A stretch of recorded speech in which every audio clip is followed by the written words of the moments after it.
Hello সুপ্রিয় দর্শক, আশা করি আপনারা সকলেই অনেক ভালো আছেন। তো আপনাদের সুস্বাস্থ্য কামনায় আবারও একটি নতুন মেডিসিন নিয়ে হাজির হয়েছি আপনাদের জন্য হেলথ টিপস চ্যানেলের পক্ষ থেকে। তো বন্ধুরা, আজকে দেখাবো আপনাদেরকে ক্যালপল 650 বা ক্যালপল 650 এই ট্যাবলেটটির সম্পূর্ণ বিস্তারিত বিবরণ এবং এর সম্পূর্ণ রিভিউ বাংলায়। তো বন্ধুরা, এই যে ক্যালপল 650 দেখতে পাচ্ছেন, এটা কিন্তু এর কম্পোজিশন বা এর যে উপাদান, এটা প্যারাসিটামল ট্যাবলেট 650 mg বা 650 mg জিএসকে গ্লাক্সো স্মিথক্লাইন ফার্মাসিউটিক্যাল লিমিটেডের পক্ষ থেকে কিন্তু এই ট্যাবলেটটি বানানো হয়ে থাকে এবং এটা একটি এনএসএআইডিএস বা নন স্টেরয়েডাল অ্যান্টি ইনফ্ল্যামেটরি ড্রাগের মধ্যে কিন্তু এটা পড়ে থাকে এই মেডিসিনটি। তো বন্ধুরা, এই মেডিসিনটি আমরা কিন্তু সকলেই চিনে থাকি এবং আজকে আমরা জানবো এই ভিডিওটির মাধ্যমে। অবশ্যই ভিডিওটি স্কিপ করবেন না, পুরোটা দেখবেন, তাহলেই কিন্তু সম্পূর্ণ তথ্য জানতে পারবেন। এটা শুধুমাত্র কিন্তু আমরা অনেকেই জেনে থাকি জ্বরের জন্য, কিন্তু না, এটা জ্বর ছাড়াও বেশ কিছু রোগের উপরে কিন্তু এটা প্রয়োগ করা হয়ে থাকে বা বেশ কিছু রোগের জন্য কিন্তু আমরা কিন্তু বা ডাক্তারবাবুরা ব্যবহার করে থাকেন। এটা শুধুমাত্র আমরা জানি ফিভার, কিন্তু না, এটা পেন রিলিফও ট্যাবলেট বা পেন কিলার হিসেবে কিন্তু ব্যবহার করা হয়ে থাকে এবং ফিভার তো আছেই, অবশ্যই জ্বরকেও কমিয়ে থাকে। এবং এটা কি কারণে জ্বরটা কমায়, এর যে জ্বর বা পেন আমাদের শরীরে হয়, সেটার যে কেমিক্যাল মেসেঞ্জার, যে মেসেজ বা যে বার্তার মাধ্যমে আমাদের ব্রেনে পৌঁছায় যে শরীরে ব্যথা আছে, জ্বর আছে, সেই বার্তাকে কিন্তু এই ট্যাবলেটটি খাওয়ার ফলে কিন্তু সেই মেসেজ কিন্তু বা বার্তা কিন্তু আমাদের ব্রেনে পৌঁছায় না, যে কারণে ব্রেন বুঝতে পারে না শরীরে জ্বর বা ব্যথা যন্ত্রণা আছে।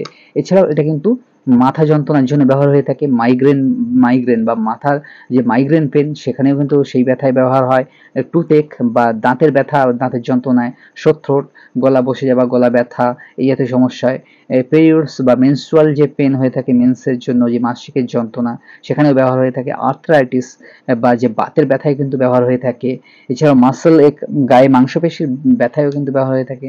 সাধারণ সর্দি জ্বরের ক্ষেত্রেও কিন্তু এটা ব্যবহার হয়ে থাকে। তো বন্ধুরা, ক্যালপল 650 কিন্তু এটা হয়ে থাকে। এছাড়াও এর 500 পাওয়ারের হয়ে থাকে এবং এর কিন্তু সিরাপ আকারেও হয়ে থাকে। এটা কিন্তু সর্বত্র সব আকারেই কিন্তু এই ট্যাবলেটটি পাওয়া যায় এবং যে কোনো ঔষধ, মেডিসিন বা যে কোনো ডাক্তারের চেম্বারেও কিন্তু আপনারা পেয়ে থাকবেন, যে কোনো ঔষধের দোকানে অ্যাভেলেবেল পাওয়া যায়। এবং শুধু কিন্তু আপনারা কিন্তু এই 650 যে ক্যালপল আছে এটা ব্যবহার করবেন না, এর সাথে কিন্তু অ্যান্টিবায়োটিক অবশ্যই ব্যবহার করতে হয় যদি জ্বরের ক্ষেত্রে ব্যবহার করেন। এবং পেন কিলার হিসেবে ব্যবহার করলে কিন্তু শুধুমাত্র এটা ব্যবহার করবেন। অবশ্যই এই এই ঔষধ খাওয়ার সাথে সাথে কিন্তু আপনারা কোনো রকম ডাইজিন বা অ্যান্টাসিড গ্রুপের ওষুধ খাবেন না। আপনারা অবশ্যই প্রোটন পাম্প পিপিআই বা স্টোভ ব্লকার কিন্তু এটা খাওয়ার আগে খেতে পারেন। কোনো রকম গ্যাসের ওষুধ আপনারা এর আগে খেতে পারেন এবং এটা কিন্তু বেশি খেলে কিন্তু লিভারকে ড্যামেজ করতে পারে এবং আমাদের যে পাকস্থলীকে কিন্তু আপসেট বা অস্বস্তি করতে পারে।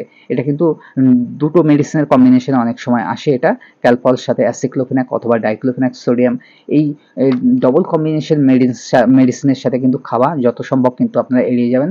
সিম্পল প্যারাসিটামল বা এই যে ক্যালপল সিম্পল, এটা শুধুমাত্র কিন্তু খেলে কোনরূপ কিন্তু সমস্যা কম হয়, কিডনি ও লিভারের সমস্যা কিন্তু কম হয়। তো অবশ্যই আপনারা দীর্ঘদিন যাবৎ খাবেন না, অবশ্যই ডাক্তারবাবুকে দেখিয়ে এবং প্রেসক্রিপশন অনুযায়ী বা ডাক্তারবাবুর কোর্স বা ডোজ অনুযায়ী কিন্তু আপনারা এটা ব্যবহার করবেন। এবং এটা সাধারণত খাবার পরে ব্যবহার করতে হয়। খালি পেটে ব্যবহার করলে কিন্তু পেটের সমস্যা হতে পারে, গ্যাস্ট্রিকের সমস্যা হতে পারে, সেই জন্য এটা সাধারণত খাবার পরে ব্যবহার করার এর নিয়ম। তো বন্ধুরা, এই ট্যাবলেটের বেশ কিছু পার্শ্ব প্রতিক্রিয়া দেখা দেয়। স্টোমাক পেন বা পেটে ব্যথা, নসিয়া, গা গুলানো, বমি বমি ভাব এবং মাথা যন্ত্রণা, এই জাতীয় কোনরূপ যদি পার্শ্ব প্রতিক্রিয়া হয়, ইমিডিয়েটলি কিন্তু ওষুধটি খাওয়া বন্ধ করে দেবেন এবং ডাক্তারবাবুর পরামর্শ নিয়ে পুনরায় কিন্তু ডোজ চালু করবেন। তো বন্ধুরা, এটা কিন্তু অ্যালকোহল বা এই জাতীয় কোনো রকম মাদকদ্রব্যের সাথে কিন্তু এটা সেবন করা কিন্তু নিষিদ্ধ বা সেবন করবেন না, তাহলে কিন্তু এর ফলাফল ভালো পাবেন না। প্রেগন্যান্সি মাদাররা এটা ব্যবহার করতে পারেন, তবে অবশ্যই ডাক্তারবাবুর পরামর্শ মতো, এবং ব্রেস্টফিডিং মায়েরা নিঃসন্দেহে এটা ব্যবহার করতে পারেন। যারা ড্রাইভিং করেন বা গাড়ি চালিয়ে থাকেন তারাও ব্যবহার করতে পারেন, কোনোরূপ সমস্যা নেই। কিডনি ও লিভারের সমস্যা কিন্তু ডাক্তারবাবুর পরামর্শ অনুযায়ী কিন্তু এটা ব্যবহার করবেন এবং এর 1000 পাওয়ারের ট্যাবলেটও হয়ে থাকে। তো আপনারা আপনাদের শরীরের ওজন এবং আপনাদের রোগের সিভিয়ারিটি অনুযায়ী কিন্তু এটা ব্যবহার করতে হয়, সেই মতো ডাক্তারবাবুর পরামর্শ মেনেই কিন্তু ব্যবহার করবেন। এবং এই ট্যাবলেটটি অযথা কিন্তু খুব বেশি ব্যবহার করবেন না, তাহলে কিন্তু কিডনি ও লিভারের মারাত্মক ক্ষতিও হয়ে যেতে পারে। তো বন্ধুরা, যে কোনো ঔষধ কিন্তু যত ভালো ততটাই কিন্তু খারাপ দিক আছে, এর ঝুঁকিপূর্ণ এবং সাইড এফেক্ট কিন্তু হতে পারে।